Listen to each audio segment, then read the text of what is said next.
के बारे में बता दूं, आपका एक नया सब्जेक्ट हमारी एकेडमी लेके आ रही है आपके लिए, और वो है हमारा इंग्लिश लैंग्वेज, राइट। एक्चुअली में हमारा जो लैंग्वेज का पार्ट है ग्रामर का, हमारे सब्जेक्ट एक्सपर्ट आपको अच्छे से एक्सप्लेन भी करेंगे। उसमें काफी टेक्निकल चीजों को, बहुत छोटी छोटी सी चीजों को लेके आएंगे, और जिन चीजों को आप समझें और उसको यूज करें। मैं आपसे बोल दूं कि language is the very important part of your literature, क्योंकि जब आप लिटरेचर को समझेंगे तब जब आपको लैंग्वेज बहुत अच्छे से आता हो। और आप ये ध्यान रखिएगा कि ये हमारा कन्वर्सेशन की भी क्लास है। यहाँ पर आप बोलना और लिखना और समझना मीन्स कंप्लीट लर्निंग आपकी यहाँ से चालू होगी। और हमारे लिए ये बहुत जरूरी है कि हम अपने बिहेवियर में भी कुछ ऐसे चेंज लेके आए कि हम प्राउडली ये कह सकें कि we are the student of English medium, right. तो चलिए इस सफर को हम लोग जारी रखते हैं अच्छे सर के साथ, देखते हैं। Good evening students. सबसे पहले मैं अपना इंट्रो दे दूं। My name is Akshay Sharma and I am your teacher of English.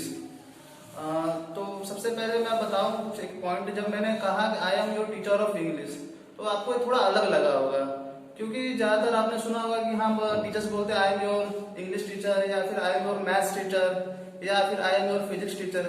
लेकिन मैंने यहाँ बोला आई am your teacher of English. तो यहीं से आपकी क्लास में स्टार्ट करता हूँ।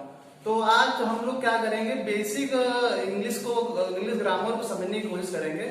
इसमें आज हम लोग कोई चैप्टर नहीं स्टार्ट करेंगे। आज हम लोग समझेंगे कि हाँ हम लोग मतलब किसी भी एक सेंटेंस में नाउन को कैसे पहचानते हैं, या प्रोनाउन कैसे पहचानते हैं, एडजेक्टिव कैसे पहचानते हैं, एडवर्ब को कैसे पहचानते हैं, और सब्जेक्ट कौन सा होता है, ऑब्जेक्ट कौन होता है।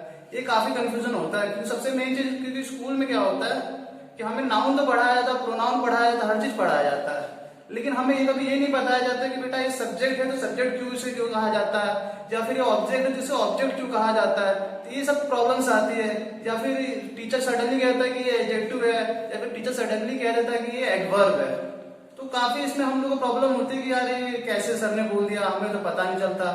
तो आज की क्लास में बस मैं आप लोग को यही समझाने की कोशिश करूंगा कि हम लोग किसी वर्ड को देख के कैसे पहचान सकते हैं कि ये एडवर्ब है, एडजेक्टिव है, नाउन है, ऑब्जेक्ट है, की सब्जेक्ट है, कि क्या कहते हैं सब्जेक्ट क्यों, इसको इसे ही सब्जेक्ट क्यों कहते हैं, कि इसको किसी और को सब्जेक्ट क्यों नहीं कहते हैं। तो ये सब चीजों पे हम लोग आज लोग बात करेंगे, ठीक है। तो सबसे पहले हम लोग इंग्लिश वर्ड से ही शुरुआत करते हैं, क्योंकि काफी एक हवा रहता है बच्चों में कि अरे इंग्लिश मतलब अरे तो बहुत खतरनाक है, हमें डर लग रहा है, या फिर मतलब काफी इंग्लिश वर्ड से ही काफी पहली बार डर लगता है। तो सबसे पहले हम लोग डर को खत्म करते हैं कि इंग्लिश वर्ड है क्या, ठीक है। उसके बाद मैं इस कॉन्सेप्ट को भी बताऊंगा कि हाँ मैंने I am a teacher of your English, मैंने ऐसा क्यों बोला, ठीक है। इस चीज को भी मैं समझाऊंगा, ठीक है। तो सबसे पहले हम लोग इंग्लिश वर्ड से काउंटर करना चालू करते हैं कि इंग्लिश वर्ड है क्या। तो मैंने लिखा इंग्लिश,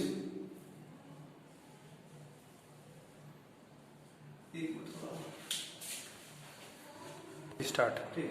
तो सबसे पहले हम लोग इंग्लिश वर्ड को ही काउंटर करते हैं। इंग्लिश वर्ड की मीनिंग क्या है, ठीक है। तो इंग्लिश वर्ड के बेसिकली दो मीनिंग निकलते हैं, ठीक है। पहला, इसको भी हम लोग देखते हैं, ठीक है। पहले दूसरे को देख लेते हैं। दूसरा निकलता है एक लैंग्वेज और सब्जेक्ट। अरे बोर्ड से कट रहा है, ठीक। तो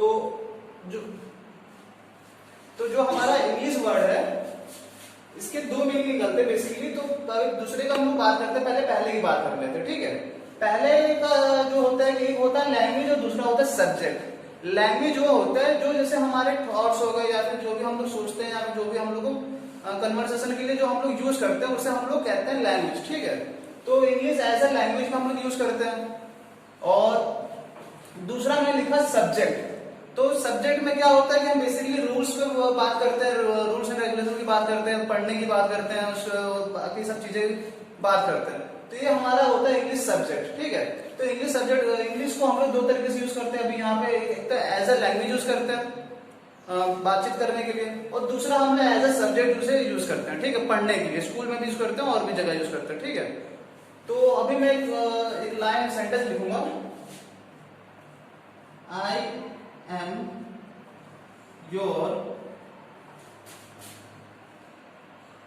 इंग्लिश टीचर। मैंने यहां पे एक लाइन लिखी है, सेंटेंस लिखा है, आई एम योर इंग्लिश टीचर, जो मुझे इंट्रो में बोलना भी चाहिए था लेकिन मैंने बोला नहीं था। तो अब इसी को हम बेसिकली बात करते हैं, ठीक है। तो अब यहाँ पे देखा जाए कि English, I am your English teacher, क्या सेंटेंस सही है गलत है, पहले आप जरा इसको एक बार सोचो, ठीक है। इसमें क्या कर सकते हैं, तो आई होप आप लोगों ने इसको सोच लिया होगा। जब आप बोले ना, आई होप इस सेंटेंस को आपने सोच लिया होगा। तो इस सेंटेंस करेक्ट भी है और रॉन्ग भी है। अब ये कैसे हो गया कि मतलब ये सेंटेंस करेक्ट भी है और रॉन्ग भी है, तो इस चीज को हम लोग जरा समझने की कोशिश करते हैं कि सेंटेंस करेक्ट क्यों और फिर रॉन्ग क्यों है। तो उससे पहले मैं एक वर्ड लिख लेता हूं, इंडिया। इंडिया से बन गया इंडियन। इसी तरह अमेरिका,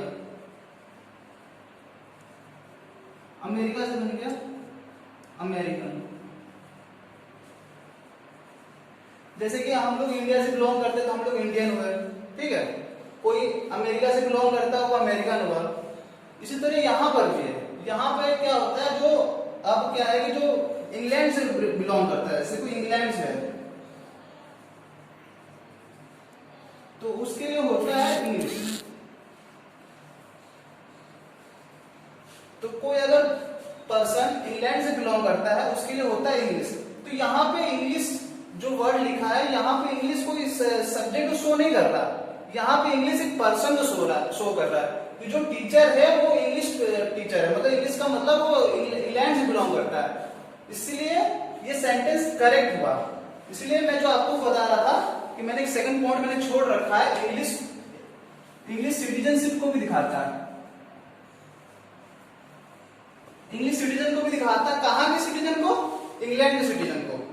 तो इंग्लिश जो है हमारे दो तरीके से यूज आता है, एक एज ए लैंग्वेज और सब्जेक्ट यूज आता है और एक एज ए सिटीजन भी वो शो करता है, ठीक है। तो यहाँ पे जो आई एम योर इंग्लिश टीचर लिखा है, अगर मैं अंग्रेज होता या फिर मैं कोई पीटर होता या हेनरी होता या फिर जैसे कोई ब्रिटेन का होता, तो अगर वो ये बात होता तो उसके लिए सेंटेंस करेक्ट हो जाता कि आई am your English teacher means कि वो इंग्लैंड का वो पर्सन है और वहां का टीचर है, ठीक है। लेकिन अगर मैं बोलूं कि आई एम योर इंग्लिश टीचर, तो मैं यहाँ पे इंग्लैंड का तो हूँ नहीं, ब्रिटिश तो हूँ नहीं मैं, इसलिए मैं यहाँ पे इंग्लिश यहाँ पे, इसलिए मेरे लिए सेंटेंस रॉन्ग हो जाएगा। इसीलिए जो सेंटेंस में लिखा है इंग्लिश, तो जो ब्रिटेन का पर्सन है उसके लिए सही है और जो अदर कंट्रीज का पर्सन है उसके लिए ये सेंटेंस गलत है। तो अब इसका सही फॉर्मेट क्या होगा? जैसे मुझे बताना है कि आई एम योर इंग्लिश टीचर, तो मैं कैसे बताऊंगा? तो इस चीज को हम लोग सही करने के लिए क्या करते हैं, आप तब तक चाहे तो नोट कर सकते हैं इस चीज को। मैं थोड़ा इसको मिटा दे रहा हूँ हल्का सा, इधर ही मिटा दे रहा हूँ इसको। तो अब अगर मुझे बताना है कि मैं आपका इंग्लिश का टीचर हूं, तो इस सेंटेंस को लिखने का नया जो फॉर्मेट बनेगा वो ये बनेगा, आई एम योर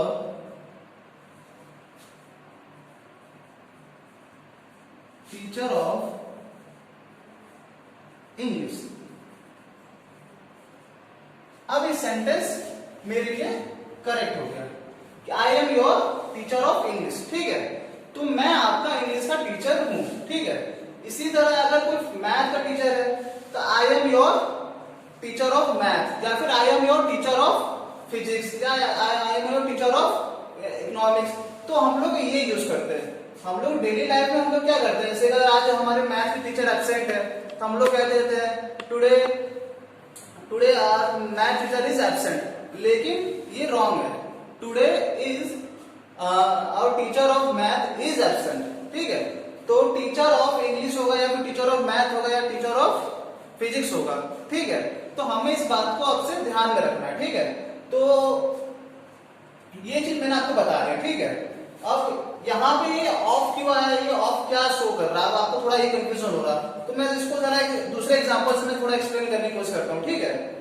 जैसे कि इसको थोड़ा बता दे रहा हूँ।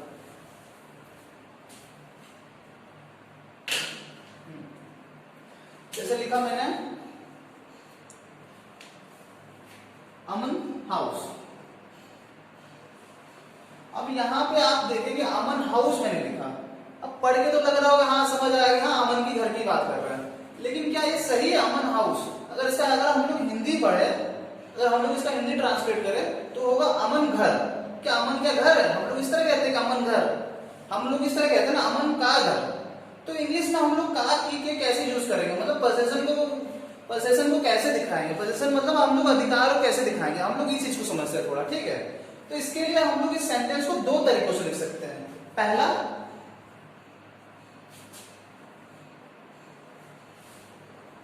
अमन्स हाउस,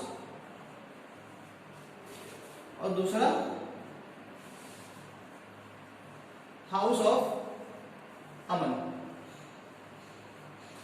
अब ये सेंटेंस हो गया करेक्ट, ये था गलत और ये दोनों फॉर्मेट आप सही हो गया। या फिर आप अमन्स हाउस बोले या फिर हाउस ऑफ अमन बोले, ठीक है। तो यहाँ पे अब ये सेंटेंस हो गया करेक्ट, ठीक है। तो यहीं पे हम लोगों ने यहाँ पर भी वही चीज किया कि यहाँ पर भी हम लोग टीचर ऑफ इंग्लिश यूज किया, ठीक है। तो इतना आप चाहे तो नोट कर ले, ठीक है। और मैं बता दूं कि हम लोग का एक YouTube चैनल है, आप लोगों को बोर्ड दिख रहा होगा, ठीक है। इतना ठीक है, आप उसको नोट कर लीजिए। हम लोग का YouTube चैनल है अध्ययन एकेडमी, हम लोग उस पर हम लोग पढ़ाते हैं और अपना बेस्ट देने की कोशिश कर रहे हैं, ठीक है। तो आप लोग ज्यादा इस चीज को लाइक करें, शेयर करें, कमेंट करें, ठीक है। और ज्यादा लोगों को इस चीज के बारे में बताएं, ठीक है। तो आई होप आप लोगों ने इस चीज को नोट कर लिया होगा। तो मैं इस चीज को थोड़ा और एक्सप्लेन करता हूँ। यहाँ पे मैंने जैसे कि अपोस्ट्रोफी एस यूज किया और यहाँ पे ऑफ का यूज किया। तो यहाँ पे मैंने अपोस्ट्रोफी एस का यूज क्यों नहीं किया, यहाँ पे सिर्फ मैंने ऑफ का यूज क्यों नहीं किया, सॉरी अपोस्ट्रोफी एस का यूज क्यों नहीं किया और ऑफ का यूज क्यों किया, इस चीज को जरा मैं समझाने की कोशिश करता हूँ। तो ठीक है स्टूडेंट्स, आपने इस चीज को थोड़ा नोट किया होगा। मैं जरा इस चीज को समझाता हूँ, ऑफ को और अपोस्ट्रोफी एस को, ठीक है। तो मैं इसको जरा रफ कर देगा।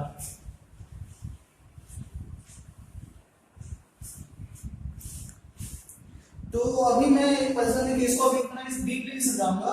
बस यहाँ पे मैं इंग्लिश टीचर को मैं दो तरीके से शो कर सकता था, सॉरी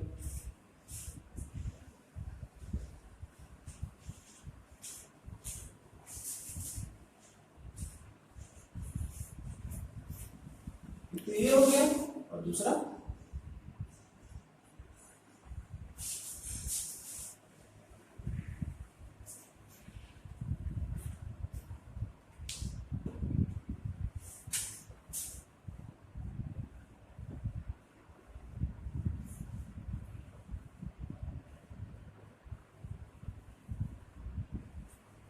तो ये हो गया, ठीक है।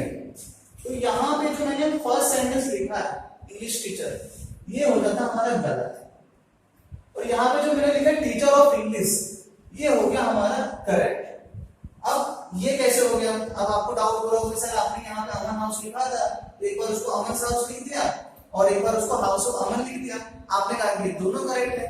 लेकिन यहाँ पे ये चीज गलत क्यों हो गया? यहाँ पे इंग्लिश टीचर्स क्यों गलत हो गया और यहाँ पे teacher of English he correct क्यों हुआ? तो मैं आपको चीज बता दूं कि जो हमारा अपोस्ट्रोफी एस होता है, ये हम लोग लिविंग थिंग्स के लिए यूज करते हैं, लिविंग थिंग्स के लिए यूज करते हैं, ठीक है। लेकिन इसको आपको रटना नहीं है, ठीक है, क्योंकि जब हम लोग पर्सनल केस जब पढ़ेंगे तो इसको पूरा डिटेल में पढ़ेंगे। आज बस हम लोग चीजों को समझा रहे, इंट्रो कर रहे हैं, इसलिए आज मैं आप लोग बस इतना जान लीजिए कि अपोस्ट्रोफी एस का यूज हम लोग लिविंग थिंग्स के लिए करते हैं। लेकिन जब हम लोग पूरा जब इसको डिटेल में पढ़ेंगे तब कुछ केसेस ऐसे भी होंगे जहां नॉन लिविंग थिंग होंगे और हम लोग एपोस्ट्रोफी एस यूज करेंगे, तो केसेस को हम लोग बाद में देखेंगे, ठीक है। अभी बस आप इतना ध्यान रखिए कि हम लोग एपोस्ट्रोफी एस का यूज लिविंग थिंग के लिए करते हैं। और अमन एक नाम है, किसी पर्सन का नाम है या किसी लड़के का नाम है, इसलिए यहाँ पे अमन हाउस करेक्ट हो गया। और इंग्लिश कोई पर्सन है यहाँ क्या कहते हैं, कोई लिविंग थिंग नहीं है, इसलिए यहाँ पे इंग्लिश टीचर्स गलत हो गए, ठीक है। तो यहाँ पे अभी इस बात को ध्यान रखना है कि अपोस्ट्रोफी एस को हम लोग यूज लिविंग थिंग के करते हैं, लेकिन प्लीज आप लोग इसको रटिएगा मत, आगे हम लोग इसको और डिटेल में एक्सप्लेन करेंगे, ठीक है। तो यहाँ पे हम लोगों ने थोड़ा बेसिक समझा कि मतलब एपोस्ट्रोफी का यूज कब करते हैं और क्या कहते हैं ऑफ का यूज कब करते हैं, ठीक है। तो थोड़ा इसको और आगे बढ़ाते हैं, ठीक है। तो अब हम लोग अल्फाबेट को और लेटर्स के बारे में थोड़ा एक्सप्लेन समझते हैं, ठीक है। तो मैं सबको मिटा रहा हूं।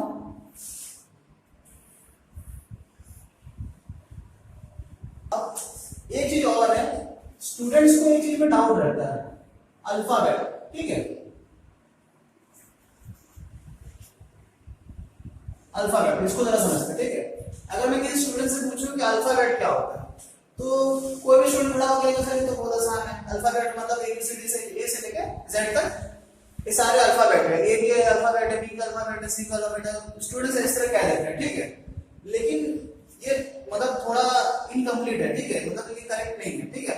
अल्फाबेट क्या होता है, जो हमारे जितने भी ग्रुप ऑफ लेटर्स होते हैं A to Z, इनको हम लोग अल्फाबेट कहते हैं, ठीक है। हम लोग पर्टिकुलर ए को या फिर बी को या फिर सी को अल्फाबेट नहीं कह सकते। जो पूरा ये पूरा सेट है, जो पूरा एक ग्रुप है A to Z, इसको हम लोग अल्फाबेट कहते हैं, ठीक है। तो इन डाउट होगा कि सर अल्फाबेट इसको पूरे को अगर अल्फाबेट कहते हैं, ए को क्या कहते हैं, बी को क्या कहते हैं, इन सब क्या कहते हैं, तो इन सबको हम लोग कहते हैं लेटर्स। इन सबको हम लोग कहते हैं लेटर्स, ठीक है। लेटर्स लेटर, ठीक है।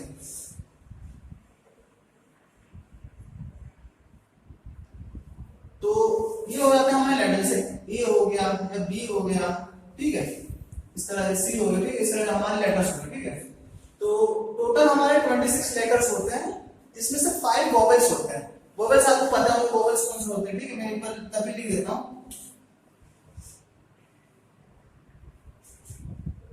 इसमें से हमारे 5 वोवेल्स होते हैं,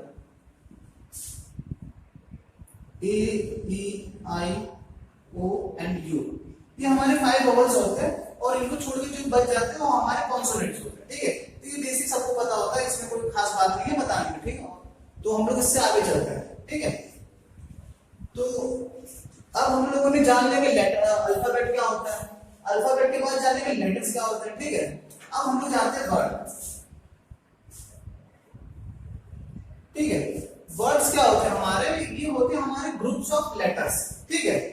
जैसे कि ग्रुप्स ऑफ लेटर में एग्जांपल जैसे मैंने लिख दिया कैट, एक तो CAT लिख दिया और मैंने लिख दिया XYZ, ठीक है। तो यहां पर मैंने 2 वर्ड्स लिखे, ठीक है।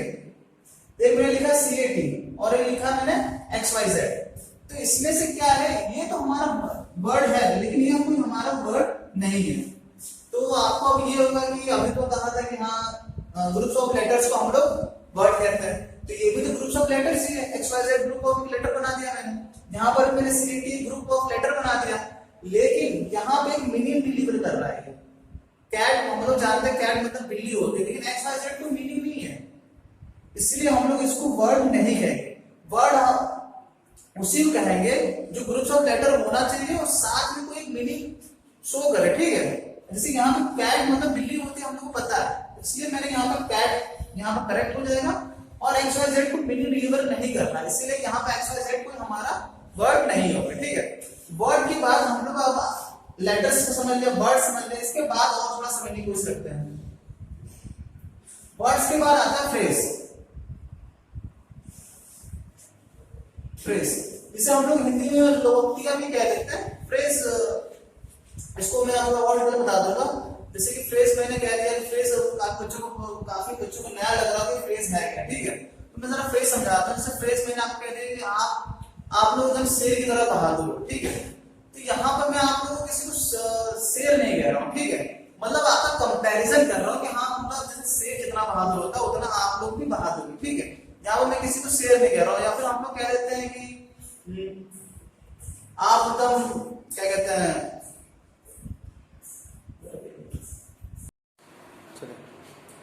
या फिर मैंने अभी जैसे मैं फ्रेज बता रहा था, तो यहाँ पे मैंने कह दिया कि आप एकदम गीदड़। तो यहाँ पे मैं आप लोगों को गीदड़ नहीं कह रहा हूँ, ठीक है। मतलब गीदड़ का मतलब कि आप लोग मतलब गीदड़ इधर कमजोर और डरपोक हो, ठीक है। तो इस तरह हमारे फ्रेज होते हैं। फ्रेज में कोई डायरेक्ट मीनिंग डिलीवर नहीं होता। जहाँ पे अगर आप लोग अगर फ्रेज को अगर डायरेक्ट मीनिंग पढ़ो और सोचो कि हाँ यही इसका डायरेक्ट मीनिंग बनेगा, तो फ्रेज का डायरेक्ट मीनिंग नहीं निकल के आता। इसका क्या होता है कि लिखा कुछ और होता है, इसका मीनिंग कुछ और निकलता है, ठीक है। तो इसको हम लोग आगे और एक्सप्लेन करेंगे फ्रेजेस को, ठीक है। तो फ्रेजेस में एक चीज जो मैं आपको बता दूं, इसमें कोई सब्जेक्ट या वर्ब नहीं होता। फ्रेजेस में कोई सब्जेक्ट या वर्ब नहीं होता, ठीक है। तो इसको अब अभी हम लोग और डिटेल में आगे कर लेंगे, ठीक है। इसके बाद मैं आप बता दूं आपको क्लोज।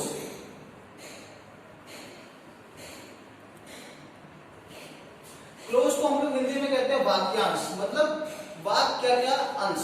तो थोड़ा ये जो क्लोज होता है ये हमारे एक सेंटेंस का एक छोटा सा पार्ट होता है, ठीक है। तो लेकिन क्लोज और फ्रेज में से एक चीज का डिफरेंस होता है, क्लोज में सब्जेक्ट और वर्ब दोनों होते हैं, ठीक है। तो ये जो हमारा क्लोज है, क्लोज हमारा सेंटेंस में छोटा सा पार्ट होता है, इसी को हम लोग क्लोज कहते हैं। और इसमें इसका खुद का एक सब्जेक्ट और इसका अपना खुद का वर्ब होता है, ठीक है। तो आप लोग जान लोगे कि आज से क्लोज क्या होता है, ठीक है। ये मैं बेसिक्स इसलिए बता रहा हूँ कि चीजों को, ये सब चीज छोटी छोटी चीजें नहीं पता होती है, तो आज हम लोग बस इन्हीं चीजों को हम लोग समझेंगे, ठीक है। अब क्लोज के बाद इससे बड़ा एक आता है सेंटेंस। सेंटेंस सेंटेंस सबको पता है, कोई भी लाइन लिखी होती है उसको हम लोग सेंटेंस कहते हैं, ठीक है। तो हम लोग इसको आज जानेंगे कि अल्फाबेट क्या होता है, लेटर्स क्या होते हैं, वर्ड्स क्या होते हैं, फ्रेज क्या होता है, क्लोज क्या होता है, सेंटेंस क्या होता है, ठीक है। तो अब हम लोग सेंटेंस पे आते हैं, सेंटेंस फ्रेम कैसे करते हैं। जो हमारा जनरल सिंटेक्स है सेंटेंस बनाने का, पहले उसको डिस्कस करते हैं और फिर उसमें क्या क्या कमियां हैं उसको डिस्कस करते हैं, ठीक है।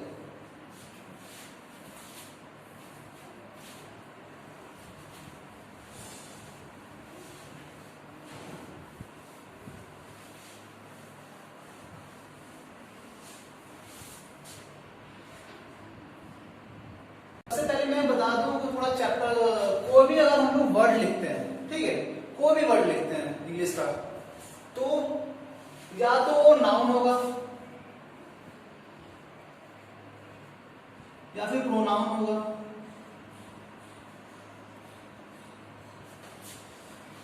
या फिर एडजेक्टिव होगा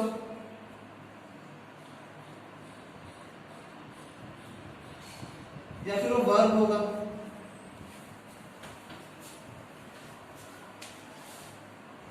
या फिर एडवर्ब होगा वो, या फिर कंजंक्शन होगा,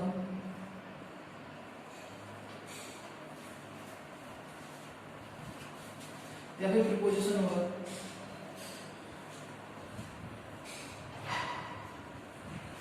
या फिर इंटरजेक्शन होगा,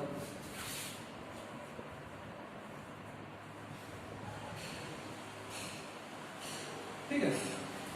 तो अगर हम लोग इंग्लिश में अगर कोई भी वर्ड लिखते हैं तो या वो तो इंग्लिश कितना इन्हीं आठों में से कोई एक होता है, ठीक है। इंग्लिश में हम लोग कोई भी वर्ड लिखते हैं, इन्हीं आठों में से कोई एक चीज होता है, या तो नाउन होगा या फिर प्रोनाउन होगा या फिर एडजेक्टिव या एडवर्ब होगा या फिर कंजंक्शन होगा या फिर प्रीपोजिशन होगा या फिर इंटरजेक्शन होगा, ठीक है। तो कुछ बच्चों को दिमाग में डाउट आ रहा होगा, सर द तो सर इनमें से कुछ नहीं है, द तो एक आर्टिकल है। तो मैं आपको बता दूं द जो है, जो आर्टिकल है वो कोई अलग नहीं है, वो क्या है, एडजेक्टिव का ही पार्ट है। तो हम लोग उसको एडजेक्टिव में ही पढ़ लेंगे, आर्टिकल को एडजेक्टिव में ही पढ़ लेंगे, ठीक है। तो इंग्लिश में जो हम लोग कोई भी वर्ड लिखते हैं, कोई भी वर्ड लिखते हैं वो इन्हीं आठों में से कुछ ना कुछ होता है, ठीक है। तो इनको जरा मैं एक्सप्लेन करता हूं, ठीक है। जैसे कि नाउन, नाउन सबको पता है, हम लोग हिंदी में कहते हैं संज्ञा, ठीक है। कोई भी किसी भी प्लेस का नेम, किसी पर्सन का नेम, किसी भी थिंग का नेम, और जो भी हम लोग देखते हैं, सुनते हैं, स्मेल करते हैं, ये सब हमारे नाउन होते हैं, ठीक है। तो नाउन को पूरा हम लोग पूरा जब इसको चैप्टर पढ़ेंगे तब इसको पूरा डिटेल में देखेंगे, ठीक है। तो नाउन हम जानेंगे कि हाँ मतलब कोई भी चीज है, जितनी भी चीजें हैं जैसे जिसको हम लोग स्मेल कर सकते हैं, टच कर सकते हैं, फील कर सकते हैं, ठीक है, देख सकते हैं, उन सबको हम लोग नाउन कहते हैं, ठीक है। तो ये हमारा होता है नाउन, ठीक है। अब इसके बाद मैंने लिखा प्रोनाउन।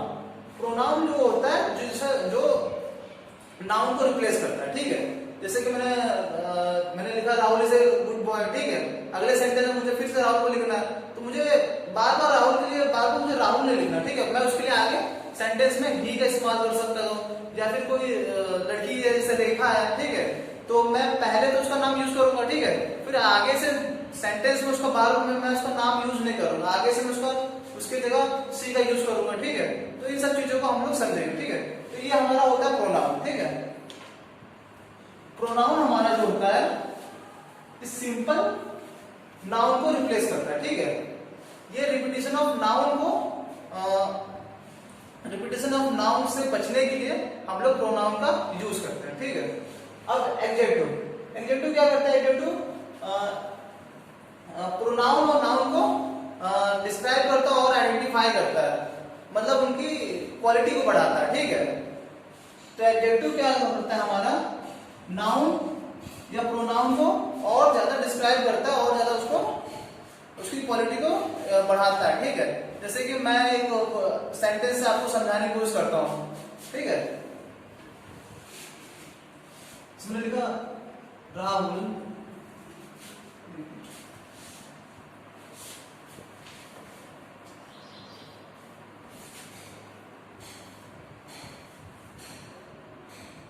is an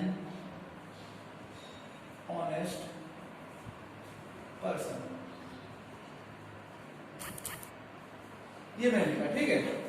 यहां मैंने लिखा Rahul is an honest person, ठीक है। यहां पे देखो राहुल जो है एक हमारा क्या कहते हैं? नाउन, ठीक है।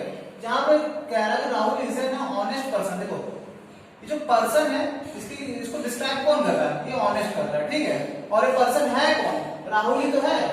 Rahul is an honest person, Rahul जो है वही तो ऑनेस्ट है। यहाँ पे जो पर्सन मैंने लिखा है इस पर्सन को डिस्क्राइब कौन कर रहा है? इसको ये ऑनेस्ट कर रहा है। तो यहाँ पे जो ये ऑनेस्ट है ये एडजेक्टिव है। एडजेक्टिव वो हमारे वो होते हैं जो नाउन और प्रोनाउन को क्या कहते हैं और डिफाइन करते हैं और उसको उसकी क्वालिटी को बढ़ाते हैं, ठीक है। तो ये हमारे क्या कहते हैं कि एडजेक्टिव, ठीक है। अब इसके बाद हम लोग देखते हैं अब एक वर्ब, ठीक है। ये आ गया वर्ब। कोई भी एक्शन जो होता है हमारा, ठीक है, कोई भी एक्शन उसको हम लोग वर्ब कहते हैं। लेकिन इसे हमें रटना नहीं है कि हाँ सारे जब भी कोई क्या कहते हैं वर्ब जो है सिर्फ एक्शन ही होता है। वर्ब कई बार हैपनिंग भी होता है, वर्ब एक्शन तो होता ही है लेकिन साथ में हैपनिंग को भी शो करता है और स्टैटिक एक्शन को भी वो शो करता है, ठीक है। तो वर्ब जो है एक्शन को शो करता ही है, साथ में हैपनिंग को भी शो करता है और स्टैटिक को भी शो करता है। जैसे कि मैं आपको थोड़ा समझाने की कोशिश करता हूँ, ठीक है। जैसे कि हमने लिख दिया ही इनवाइटेड मी, तो यहाँ पे तो ये एक्शन को शो कर रहा है, ठीक है। वर्ब यहाँ पे जो हमारा वर्ब है यहाँ पे ये एक्शन को शो कर रहा है, ठीक है। लेकिन हैपनिंग जैसे कि अब मैं यहाँ पे कोई जैसे मैं ग्लास ले लूं, ठीक है, और ग्लास को मैं सडनली में छोड़ दूं, ठीक है, और नीचे जाकर टूट जाए, तो मैं कहूंगा मैंने ग्लास थोड़ी तोड़ा, मैंने तो बस ग्लास को छोड़ा और ग्लास क्या हुआ? नीचे जाकर अपने आप टूट गया। मतलब हैपनिंग का मतलब वो होता है जो चीजें अपने आप मतलब हो जाए, ठीक है, उसको हम लोग करते नहीं है। तो इसी को ये जो हमारे एक्शंस होते हैं इनको हम लोग हैपनिंग में यूज करते हैं, ठीक है। अब दूसरा आ गया स्टैटिक वर्ब क्या होता है, ठीक है। स्टैटिक वर्ब को मैं थोड़ा लिखता हूं, जैसे रवि इज अ वाइस, ठीक है। यहां पे जो ये इज है ये हमारा मेन वर्ब है, ठीक है। अभी मैं मेन वर्ब और हेल्पिंग वर्ब में इसको एक्सप्लेन करूंगा कि मेन वर्ब का यूज किया जाता है एज अ मेन वर्ब इसको कब यूज किया जाता है और एज अ हेल्पिंग वर्ब को इसको कब यूज किया जाता है, ठीक है। तो यहाँ पे कोई एक्शन को शो नहीं कर रहा, रवि इज अ वाइस, ठीक है। यहाँ पे कोई एक्शन शो नहीं हो रहा, ठीक है। यहाँ पे ये एक स्टैटिक वर्ब की तरह यूज हो रहा है, ठीक है। तो ये हमारा वर्ब को हम लोग इस तरह एक्सप्लेन, और वर्ब को जब वर्ब का चैप्टर आएगा तो हम लोग और वर्ब को और डिटेल में पढ़ाएंगे, जैसे ट्रांजिटिव इंट्रांजिटिव वर्ब्स क्या होते हैं, ठीक है, मॉडल्स और वर्ब्स में क्या डिफरेंस होता है, इन सब चीजों को कवर करेंगे। अभी हम लोग सिर्फ बेसिक बेसिक चीजें बता रहे हैं, ठीक है। अब इसके बाद आ गया एडवर्ब, ठीक है। एडवर्ब क्या करता है? एडवर्ब सबको आइडेंटिफाई करता है, सबको डिफाइन करता है। एडवर्ब हमारा नाउन को भी डिफाइन करता है, प्रोनाउन को भी डिफाइन करता है, एडजेक्टिव को भी डिफाइन करता है, वर्ब को भी डिफाइन करता है, कंजंक्शन को भी डिफाइन करता है, प्रीपोजिशन को भी डिफाइन करता है और इंटरजेक्शन को भी डिफाइन करता है। और ये एडवर्ब अपने आप खुद को भी डिफाइन करता है, ठीक है। तो एडवर्ब सबको डिफाइन करने का काम करता है, ठीक है। तो एडवर्ब को हम लोग और डिटेल में जब एडवर्ब चैप्टर पूरा पढ़ेंगे तब इसको देखेंगे। अभी मैं एक एग्जांपल से आपको समझाने की कोशिश करता हूँ, ठीक है।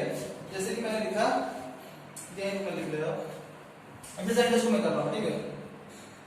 Rahul is a very honest person. यहां पे मैंने वर्ड यूज किया वेरी, ठीक है। और वेरी किसको आइडेंटिफाई करना है? ऑनेस्ट को, ठीक है। ऑनेस्ट क्या है, मैंने अभी आपको पहले बताया था, ऑनेस्ट हमारा एक एडजेक्टिव है, ठीक है। क्यों?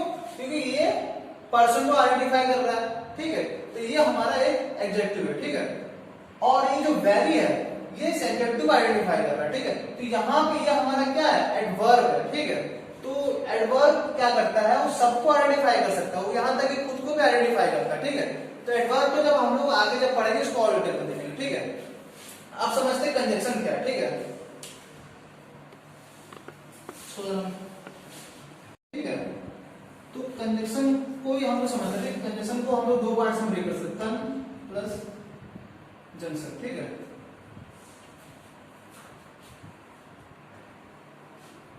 ये एक रूट वर्ड है, इसका मतलब होता है विथ या फिर टुगेदर, ठीक है। और जंक्शन का मतलब होता है ज्वाइन करना, ठीक है, किसी चीज को। तो कंजंक्शन का हमारा मतलब, इससे आपको साफ साफ क्लियर होगा कि जब जब हम लोग किसी दो सेंटेंस या दो क्लोज को हम लोग ज्वाइन करते हैं, ठीक है, उसको हम लोग कंजंक्शन करते हैं। कंजंक्शन हमारे जैसे बहुत सारे होते हैं, जैसे मैं आपको बताता हूं, एंड होता है, बट होता है, इस टाइप के बहुत सारे कंजंक्शन होता है। तो कंजंक्शन हमारा बेसिकली क्या काम करता है? कि दो सेंटेंस को या दो क्लोज को या फिर दो फ्रेज को या फिर इस तरह सब को या फिर दो नाउन्स को प्रोनाउंस को इस तरह ज्वाइन करने का ये वर्क करता है, ठीक है। तो कंजंक्शन ये हमारा बेसिक है, ठीक है। अब इसके बाद हम लोग समझते हैं प्रीपोजिशन को, ठीक है।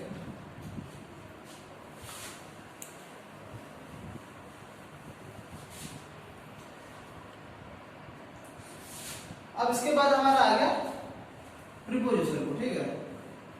प्रीपोजिशन क्या काम करता है? प्रीपोजिशन हमारा जो होता है नाउन या प्रोनाउन को अदर वर्ड से रिलेट करने का काम करता है। प्रीपोजिशन हमारा क्या काम करता है? नाउन या प्रोनाउन को अदर वर्ड से रिलेट करने का काम करता है। इसको मैं एक एग्जांपल समझा रहा हूं आपको, ठीक है। रवि इज इन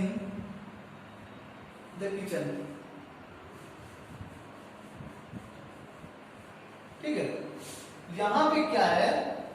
ये इन जो है हमारा प्रीपोजिशन है, ठीक है। तो Ravi is in the kitchen, ठीक है।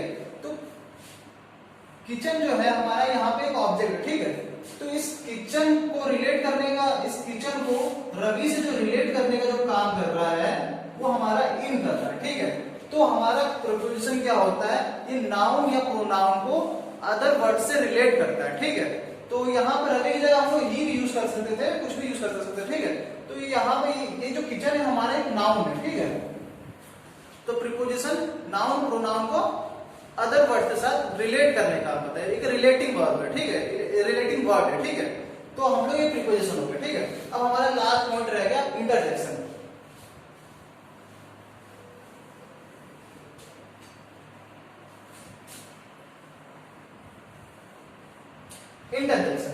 इंटरजेक्शन हमारा क्या होता है? सडन फीलिंग होती है, सडन फीलिंग या एक्सप्रेशन, ठीक है। सडन फीलिंग मतलब जैसे कि आप एग्जाम, आपका रिजल्ट आ रहा है, ठीक है, और आप स्कूल में जाओ, आपका चल के आप फर्स्ट आ गए, तो आपको क्या होता है? अरे मैं फर्स्ट आ गया, ठीक है। या फिर आप गए स्कूल में, आपका कोई फ्रेंड है फेल हो गया, तो अफसोस होता है, ओ तुम फेल हो गए। तो जो हमारी जो सडन फीलिंग्स होती है, ठीक है, या फिर जैसे कि आप कहीं जा रहे हो, ठीक है, पार्टी में जा रहे हो, ठीक है, और सडनली आपका पैर नाले में पड़ जाए, तो क्या होगा? गुस्सा आता है, सडन फीलिंग, अरे ये कैसे हो गया, ठीक है। तो ये जो हमारे जो सडन फीलिंग्स होती है वो हमारे इंटरजेक्शंस होते हैं, ठीक है। तो सडन फीलिंग सब समझ गए, ठीक है। तो इंटरजेक्शन हो गया, ठीक है। इंटरजेक्शन में क्या होता है? हमारा सडन फीलिंग होता है, ठीक है। तो अब मैं क्या करता हूँ, मैंने इन सब चीजों को एक बार ओवरव्यू आपको दे देता हूं, ठीक है।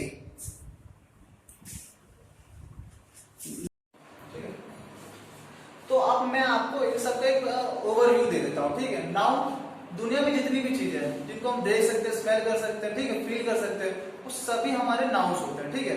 प्रोनाउन क्या होते हैं? प्रोनाउन नाउन को रिप्लेस करने का काम आता है, ठीक है।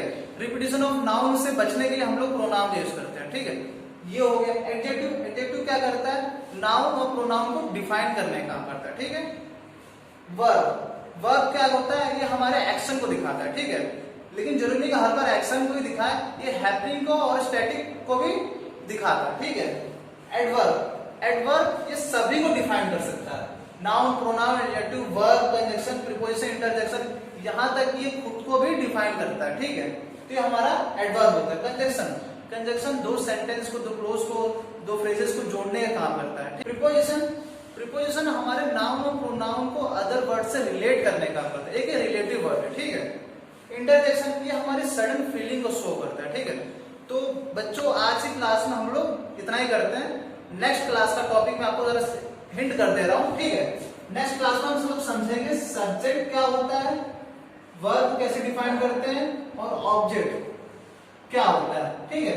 इन चीज को हम लोग समझेंगे, सब्जेक्ट क्या होता है, ऑब्जेक्ट क्या होता है, वो कैसे हम लोग डिफाइन करते हैं, ठीक है।